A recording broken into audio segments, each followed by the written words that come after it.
صرف اس نے یہ دیکھنا ہے مجھے بھوک لگی ہے، مجھے پیاس لگی ہے، اسی چیز کو دیکھنا ہے، میں نے یہ کھانا ہے، یہ پینا ہے، یہ پہننا ہے، دیٹس آل۔ یہ کیسے کرنا ہے اس کا اس سے کوئی کنسرن نہیں ہے۔ اور اس کی ایک اور وضاحت بھی ہو سکتی ہے کہ میں عشق رسول میں ساری عمر گزار کے اب تو بوڑھا ہو چکا ہوں، اب جو میرا اڈ ہے اسے میری جانب سے مایوس ہو جانا چاہیے۔ ولا احدت من الفہل الجمیل کرا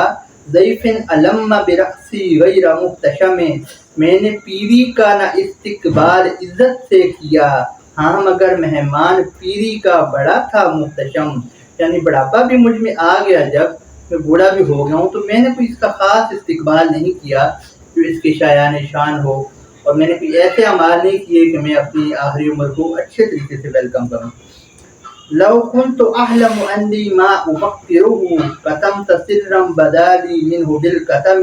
گر سمجھتا کہ نہ عزت کر سکوں گا اس کی میں، ڈھانپ لیتا میں خزابوں سے سفیدی کا بھرم، یعنی کہ اگر مجھے پتا ہوتا کہ میں بڑھاپے میں نیک اعمال نہیں کر سکوں گا تو میں اپنے بالوں کو کلر کر دیتا، کسی کو فیل نہ ہوتا کہ میں بوڑھا ہو چکا ہوں۔ خضاب عربی میں کلر کو کہتے ہیں، کوئی بھی کلر ہو، لازمی نہیں کہ وہ بلیک ہو۔ اور یہ بڑا زبردست شعر ہے، ملی برد جماح من غوایتها کما یرد جماح الخیل بالنجم، کون روکے نفس سرکش کی جوانی کی امنگ، ہاں بڑھاپا ڈالتا ہے اس کے منہ میں کچھ لگم۔ یہاں اس شعر کے لیے اور یہاں سے آگے جو مضمون ہے اس کے لیے میں نے ساری تمہید عرض کی تھی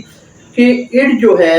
یہاں پہ شاعر نے کہا ہے کہ میرا جو اڈ ہے، میرا جو نفس ہے، وہ ایک ایسا گھوڑا ہے کہ اسے کوئی لگام نہیں ڈال سکتا، اسے کوئی ایسا بندہ مجھے مل جائے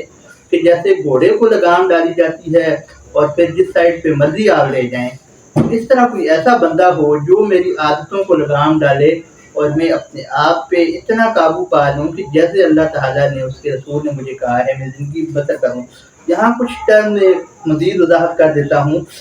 یہاں پہ جو ہے شاعر نے اپنے نفس کو گھوڑے سے تشبیہ دی ہے، اور پھر اس نے کہا ہے کہ ایسا بندہ ملے جو میرے اس گھوڑے کو لگام ڈالے۔ اور یہ بڑی انٹرسٹنگ بات ہے کہ یہ 700 سال 800 سال پہلے قصیدہ لکھا گیا، اور جو سائیکالوجی میں فرائیڈین تھیوری ہے، فرائیڈے، وہ 1925 کے لگ بھگ اس نے تھیوری دی تھی، اور اس نے کہا کہ اڈ کی مثال ایک گھوڑے کی ہے اور ایگو کی مثال ایک رائڈر کی ہے، کہ اڈ گھوڑا ہے اور ایگو رائڈر ہے، اور ایگو کی مرضی ہے وہ اس اپنے گھوڑے کو کیسے لے جائے۔ ایگو معاشرتی رسوم و رواج کو، قانون کو دیکھ کے اس حوالے سے اپنے اڈ کو گائیڈ کرے گا، اور یہی ٹرم اس شاعر نے آج سے 800 سال پہلے یوز کی ہے۔ اس سے آپ شاعر کی جینیس کا اندازہ لگا سکتے ہیں۔ ایک چیز اور میں عرض کر دیتا ہوں کہ سرکار دو عالم صلی اللہ علیہ وسلم کی ایک حدیث تھی کہ قیامت کے دن 4 افراد عرش کے سائے میں ہوں گے، یا 3 افراد ہیں غالباً اگر میں غلطی نہیں کر رہا، جن میں سے ایک نوجوان وہ ہے کہ جو جوانی میں پاک باز رہتا ہے، اللہ تعالیٰ سے ڈر کے اپنی جوانی گزارتا ہے تو وہ عرش کے سائے میں ہوگا۔ پھر اسی طرح ایک عادل حکمران ہے۔ تو اس میں شاعر نے روحانی تربیت کے حوالے سے بات کی ہے کہ کوئی میرا مرشد ہو، کوئی استاد ہو جو مجھے گائیڈ کرے۔ اور جو صوفیاء لکھتے ہیں کہ اگر کوئی شخص چاہتا ہے کہ مجھے کامل مرشد مل جائے تو قصیدہ شریف کا یہ شعر پڑھا کرے کثرت سے، اسے مرشد مل جائے گا۔ اور نظام الدین اولیاء رحمۃ اللہ علیہ نے ایک جگہ یہ بھی لکھا ہے کہ اگر کوئی مرشد کی تلاش میں ہے، چاہتا ہے اسے کامل مرشد ملے، تو وہ کشف المحجوب پڑھ لے تو اسے مرشد مل جائے گا۔ نیکسٹ شعر ہے، اور ایک اور اس میں ٹرم عرض کروں، حضرت بایزید بستامی رحمۃ اللہ علیہ نے فرمایا تھا کہ جس کا کوئی استاد نہیں، جس کا کوئی شیخ نہیں، اس کا شیخ شیطان ہوتا ہے۔ اور قرآن مجید میں بھی اللہ تعالیٰ نے فرمایا ہے کہ یا ایھا الذین آمنوا اتقوا اللہ وابتغوا الیہ الوسیلہ، کہ ہے ایمان والو اللہ سے ڈرو، اللہ کا تقوی اختیار کرو اور اللہ کے قریب ہونے کے لیے وسیلہ تلاش کرو۔ یہ جو استاد ہوتا ہے،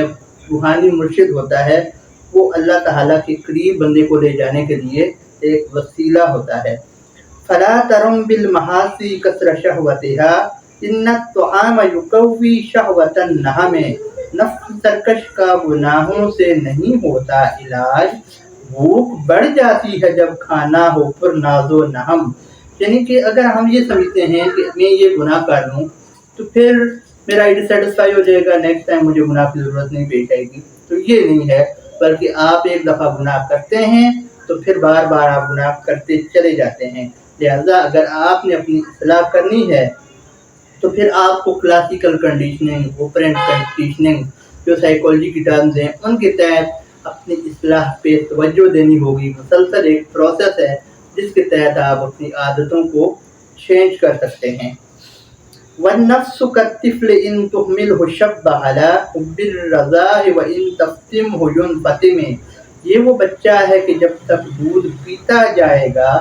خود تو چھوڑے گا نہیں جب تک نہ ہو پستہ فتم، یعنی کہ اگر جو آپ کی خواہشات نفس ہیں آپ انہیں پوری کرتے جائیں گے تو یہ اس بچے کی طرح ہیں کہ جس کا دودھ جب تک چھڑایا نہیں جاتا وہ پیتا رہتا ہے، تو ایک موقع پہ آپ کو دودھ چھڑانا ہوتا ہے، اس کے بعد وہ میچور ہوتا ہے۔ اور سائیکالوجی کی ٹرم میں اس کو ایکسٹنکشن کہہ سکتے ہیں کہ کلاسیکل یا آپرینٹ کنڈیشننگ کے تحت جب کسی کی عادات چینج کی جا رہی ہوتی ہیں تو ایک وہ مقام آتا ہے کہ جب وہ اس عادت کو بھول جاتا ہے اور اس کی جگہ نئی عادت اڈاپٹ کر لیتا ہے، اس کو ایکسٹنکشن کہتے ہیں۔ فَصْرِفْ هَوَاهَا وَحَاذِرْ أَن تُوَلِّيَهُ إِنَّ الْهَوَىٰ مَا تَوَلَّىٰ يُسْمِعُ أَوْ يَسْمِعُ، آرزو کو روک لے اور حرص کو غالب نہ کر، یہ ہوائے نفس کر دیتی ہے انسان کو نہم، یعنی اگر اپنے آپ کو بچانا ہے تو آپ اپنی خواہشات کو روک لیں، کہیں فل اسٹاپ لگا لیں، کچھ بیریئر کچھ لیمٹس طے کر لیں کہ یہاں سے آگے میں نے نہیں جانا، ورنہ ہزاروں خواہشیں ایسی کہ ہر خواہش پہ دم نکلے، بہت نکلے میرے ارمان لیکن پھر بھی کم نکلے، کہ وہ بات ہو جاتی ہے۔ ابو مالک اشعری رحمۃ اللہ علیہ فرماتے ہیں کہ تیرا دشمن وہ نہیں جو تجھے جس کے قتل کرنے پر اللہ تجھے اجر دے گا، بلکہ تیرا دشمن وہ ہے جو تیرے پہلو میں ہے، یعنی جو تیری خواہشات ہیں وہی تیری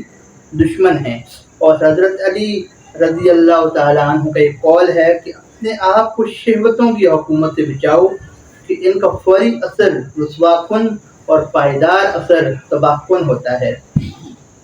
وَالرَّائِحَةُ وَهِيَ فِي الْأَعْمَالِ صَائِمَةٌ وَإِنْ هِيَ اسْتَحْلَتِ الْمَرْعَىٰ فَلَا تُسِمْ، غیر کی کھیتی میں چرنے سے بچا کر رکھ سے، رزق ناحق آدمی کے واسطے ہے زہر سم،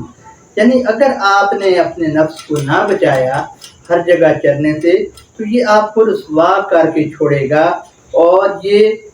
جو ہر جگہ چرنا ہے یا ہر بات کا پورا ہونا ہے یہ زہر قاتل بن جایا کرتا ہے۔ جیسے بہت اچھے کھانے میں بھی زہر ہوتا ہے، اگر کوئی مریض ہے بلڈ پریشر کا، اگر کوئی مریض ہے شوگر کا، تو کئی کھانے جو بہت اچھے پرتکلف ہیں لیکن اس کے لیے وہ زہر بن جایا کرتے ہیں۔ اور اس کو ہم ایک اور ٹرم سے دیکھ سکتے ہیں کہ انہیں جانا انہیں مانا نہ رکھا غیر سے کام، للہ الحمد میں دنیا سے مسلمان گیا، کہ آپ اپنی پریورٹی سیٹ کر لیں، آپ صبح اٹھ کے ارادہ کر لیں اور آہستہ آہستہ آپ کی عادت بن جائے گی کہ میں نے یہ کام کرنا ہے، آج میں نے 5 نمازیں پڑھنی ہیں انشاءاللہ۔ روزانہ ارادہ کریں گے تو ایک دن آپ کی عادت بن جائے گی، آپ کے لاشعور میں ایک الارم آپ کو بار بار آگاہ کرتا رہے گا۔ کم حسنت لذۃ للمرء قاتلۃ من حیث لم یدر ان السم فی الدسم، ہیں بہت سی لذتیں جو موت کا پیغام ہیں، اور خصوصاً روغنیت باعث سے افشار دم، جو میں نے پہلے پوائنٹ عرض کیا تھا کہ اگر کوئی شوگر کا مریض ہے اور وہ مٹھائی کھائے گا تو اسے نقصان دے گی، یہ وہی شعر ہے کہ جیسے آپ بیماری میں پرہیز کرتے ہیں اسی طرح گناہوں سے پرہیز بھی ہمارے جسم کے لیے، ہماری جان کے لیے، ہماری سوچ کے لیے ضروری ہے۔ وَشَدَّ سَائِسَ مِن جُوعٍ وَمِن شَبَعٍ فَرُبَّ مَخْمَصَةٍ شَرٌّ مِّنَ التُّقَمِ، بھوک سے بھی اور گرانی سے بھی تو پرہیز کر، آدمی کے واسطے دونوں ہی ہیں شر و ستم، یعنی زیادہ کھانا یہ تو ہے ہی بیماری ہے، سستی لاغری اور عبادت سے سستی پیدا ہوتی ہے، اور مل کر نہ کھانا یہ بھی ایک بیماری کا سبب بن جایا کرتا ہے، اور پھر جو غریبی ہے وہ بھی ایک علیف ہے کہ کفر تک بھی پہنچا دیتی ہے۔ لہذا بھوک سے بھی بچ کے رہنا چاہیے، اور بہت زیادہ اپنے حوث سے بھی بچ کے رہنا چاہیے، اور بھوک صرف کھانے کی نہیں ہوتی، بھوک عزت کی بھوک بھی ہوتی ہے، اقتدار کی بھوک بھی ہوتی ہے، جنسی بھوک بھی ہوتی ہے، اور آج کا انسان ان تمام بھوکوں کا شکار ہو چکا ہے۔ وَاسْتَفْرِغِ الدَّمْعَ مِنْ عَيْنٍ قَدِ امْتَلَأَتْ مِنَ الْمَحَارِمِ وَالْزَمْ النَّدَمِ، اور یہ روتی ہوئی آنکھیں بھی ہیں ظالم بہت، ایک نگاہ بد سے کر دیتی ہیں حلت کو حرم، یعنی اپنی آنکھوں کی، اپنی نظروں کی حفاظت لازمی کرو، اور اگر آپ گناہ کر بیٹھے ہیں تو رو کے اپنی آنکھوں کو غسل دے دو، اپنی روح کو غسل دے دیا کرو۔ اور یہاں حضرت واصف علی واصف رحمۃ اللہ علیہ کا ایک قول یاد آ رہا ہے کہ نکاح کا عادل وہ شخص ہے جسے دوسرے کی بیٹی میں اپنی بیٹی نظر آئے۔ وخالف النفس والشیطان واقسہما فانہما محفظاک نصح فاتہم، نفس اور شیطان دونوں دشمن ایمان ہیں، نیک کاموں میں بھی ہوتے ہیں بدی سے متہم، یعنی اب شیطان کی بھی مخالفت کرو اور اپنی اڈ کی بھی مخالفت کرو، نفس امارہ کی بھی، کیونکہ یہ دونوں اپنے آپ یہ دونوں جو ہیں یہ آپ کو نیکی سے روکتے ہیں۔ اور حضرت علی رضی اللہ تعالیٰ عنہ کا ارشاد ہے کہ نفس کی اطاعت بیماری ہے، اور نفس کی نافرمانی ہی اس بیماری کا علاج ہے۔ قرآن مجید میں جیسے اللہ تعالیٰ نے فرمایا کہ من خاف مقام ربہ ونہى النفس عن الہوى فإن الجنۃ ہی المأویٰ، یعنی جو شخص اپنے رب کے سامنے کھڑا ہونے سے ڈرا اور اپنی خواہش نفس سے بچا رہا تو جنت اس کا ٹھکانہ ہے۔ وَلَا تُطِعْ مِنْهُمَا خَصْمًا وَلَا حَكَمًا فَأَنْتَ تَعْرِفُ كَيْدَ الْخَصْمِ وَالْحَكَمِ، ان کا نافرمان ہے راہ خدا میں کامیاب، ان کا پیروکار محروم ہدایت بے مرم، یعنی شیطان اور نفس ان کا جو نافرمان ہے وہ ہی دونوں جہان میں کامیاب ہے، لیکن اگر آپ اس کی فرما بردار ہو جائیں گے تو دونوں جہانوں میں پریشان ہوں گے۔ یہ بڑا زبردست شعر ہے، اس میں شاعر یہ کہتا ہے کہ اگر ہوتا یہ ہے کہ بعض اوقات انسانی جو اڈ بندے کو کہتا ہے کہ جناب یہ کام کرنا ہے، یہ میں نے کھانا ہے، بے شک یہ حرام ہے لیکن میں نے کھانا ہے۔ سپر ایگو اس کو روکتا ہے، جو انسان کا جس کو ہم نفس امارہ کہہ سکتے ہیں یا جس کو ہم کانشس کہہ سکتے ہیں۔ اب ہوتا کیا ہے کہ ان دونوں کی لڑائی شروع ہو جاتی ہے، انسان ٹینشن میں پڑ جاتا ہے، بیچ میں شیطان آتا ہے، کہتا ہے یار تم نہ لڑو میں تمہارا فیصلہ کرتا ہوں۔ اب شیطان نے فیصلہ کس کے حق میں کرنا ہے؟ نفس کے حق میں کرنا ہے، اڈ کے حق میں، یہاں سے انسان گمراہ ہو گیا۔ دوسری کنڈیشن یہ ہوتی ہے کہ شیطان کا اور انسانی قلب کا، سپر ایگو کا جھگڑا ہو جاتا ہے، اور اب سپر ایگو کہتی ہے یہ گناہ ہے، اللہ تعالیٰ کی ناراضگی والی بات ہے، شیطان کہتا ہے نہیں یار دنیا ایسے چل رہی ہے، نظام ایسے چل رہا ہے۔ اب بیچ میں جج بن جاتا ہے انسانی نفس اڈ، وہ کہتا ہے اب وہ کس کا ساتھ دے گا؟ وہ بھی شیطان کا ساتھ دے گا۔ یہ وہ کنڈیشن ہے جہاں پہ انسان پھنس جاتا ہے، اور یہاں سے اللہ تعالیٰ کا فضل ہی بندے کو بچاتا ہے۔ اس لیے شاعر نے کہا ہے کہ جب نفس اور شیطان چاہے وہ تجھے مشورہ دینے والے بن کے آئیں یا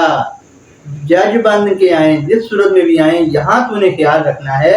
اور اپنے ایمان کو برقرار رکھنا ہے۔ استغفر اللہ من قول بلا عمل لقد نصبت به نسل الذی حکم، ہاں مگر توبہ کہ جو کہتا ہوں میں وہ کرتا نہیں، یہ بھی سوچو کہ کبھی بچہ بھی گنتی ہے حکم، یعنی جو شخص نصیحت کی بات کرے اور عمل نہ کرے تو اس کی مثال ایسی ہے کہ ایک عورت ایسی جو بچہ نہیں جن سکتی، اس سے بچے کی امید رکھی جائے۔ اس میں شاعر نے اپنے آپ کو ملامت کیا ہے کہ میں نصیحت تو کر رہا ہوں لیکن میں اللہ تعالیٰ سے توبہ کرتا ہوں کہ میں نصیحت پہ عمل نہیں کر پا رہا۔ امرتک الخیر لیکن ما احتمرت به وما استقمت فما قولی لک استقم، تم کو نیکی کا سبق دیتا ہوں خود عامل نہیں، کیا اگے گا اس زمین سے جس میں کچھ ہوگا نہ نم، یعنی جیسے پانی کے بغیر زمین سے کچھ نہیں اگ سکتا، ایسے ہی نیکی کا حکم دیا جائے اور عمل نہ کیا جائے تو مفید نہیں ہوتا۔ وَلَا تَزَوَّدْتُ قَبْلَ الْمَوْتِ نَافِلَةً وَلَمْ أُصَلِّ سِوَىٰ فَرْضٍ وَلَمْ أَصُمْ، کچھ نہ پلے میں سمیٹا ذات راہ آخرت،